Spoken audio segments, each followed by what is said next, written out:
First off, what is Elio about? And tell us a little about the film. Elio is about a journey of a young boy who really feels he doesn't fit in with the kids around him. He's dealing with grief, and he decides that he would be happier in a different universe as he tries to discover his unique self. And I think that's the core of the movie. Tell us about your character and what drew you to this project. Well, my character is Grigon. I am the warlord of the Communiverse, and it's the first villain I've ever played in a Pixar film. So that was enticing to me because I've always wanted to play a villain. And when they showed me the sketches and I learned about the movie, it was just a no-brainer for me. And Who is Elio? Describe what he is going through and his relationship with your character. Well, Elio is a young boy who's really trying to figure out where he fits in his little world. You know, he's like myself. I was bullied as a kid. He is going through this and experiencing it, and I think all children spend their early years trying to figure out who they are, where they fit, how to make friends. And I think he goes on this journey where we're able to see how he finds his courage, his importance, and what really matters in life. Who is Glorden? Talk about Elio and Glorden's unlikely yet very special friendship. So Glorden ends up becoming Elio's good buddy and really probably his first good friend, who ironically is Grigon's son, who we discover in the movie. And I think that they're two youngsters. Do people say youngsters anymore? I know they don't say trousers. Okay. But they're actually two youngsters who have a lot more in common than you would think.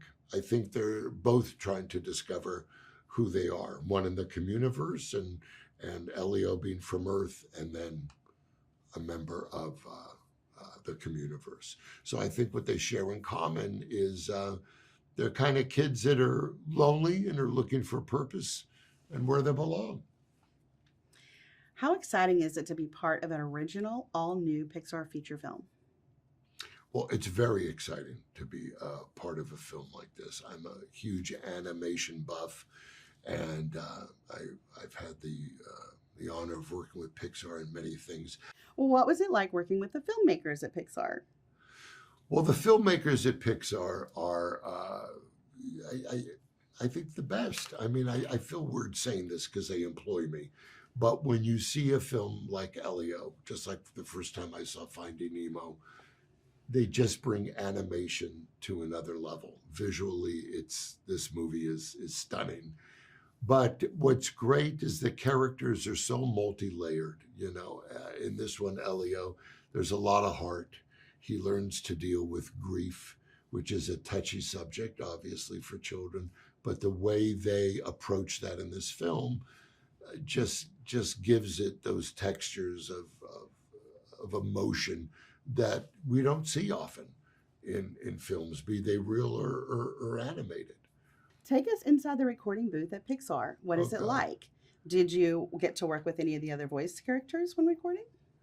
Well, unfortunately, there is a restraining order between me and three of the alien voices. No, actually, like most animated films, I work alone, or they want me not around other people. I can never tell what it is, but I think it's a mutual choice. But you know what's really great? You're working on a soundstage that had some of the greatest voice over actors in history standing there, and then me. So you know you feel the difference. I know the director did. Why does seeing the film in the theater enrich the experience for moviegoers? And why should everyone try to see this on the big screen? What are some of the things that make this film such a fun ride for audiences? Well, I think first of all, I'm a big fan of seeing movies in the theater, and especially animation. And when you see this film on a big screen, now I'm not going to lie to you, I did watch it in my car on my GPS, but then later I went into a theater and I saw it on a big screen, and that's how you got to take this movie in. I mean, without sounding trite, there's a magical thing about it. The animation is just really stunning. It's really great. And I think, unless they're Westerns, you got to see them in the theater. Westerns you watch on your phone, or you listen to it on the radio on Sunday with Nana. That was always a great thing for me. But what I think people are going to really love about this film is the heart, the discovery for Elio of how he finds himself, the obstacles we face in life, not just parking here today, which was horrendous, but the real things that are important.